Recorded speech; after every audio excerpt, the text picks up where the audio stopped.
Oddviti Framsóknarflokksins í Reykjavík vill afturkalla úthlutun lóðar undir mosku til félags múslima. Hún gefur ekki upp afstöðu sína til þess að moska rísi í Reykjavík. Oddvitar annarra framboða eru fylgjandi því.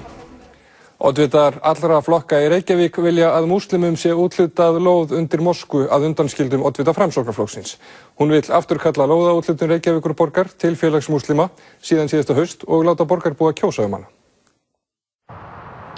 Síðasta haust úthlutaði borgarráð þessari lóð til félags múslima á Íslandi.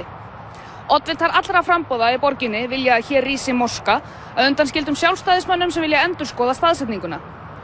Oddviti Framsóknarmanna leggst hins vegar gegn þessu og vill að úthlutunin verði afturkölluð. Þetta var mín persónulega skoðun sem var slengt fram á forsíðu Vísis í dag eftir ummæli sem ég hafði sett inn á Facebook.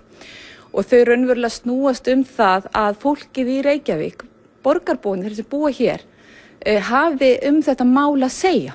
Sveinbjörg segir að margir hafi komið að máli við sig varðandi úthlutun borgarinnar, langflestir andvígir ákvörðuninni.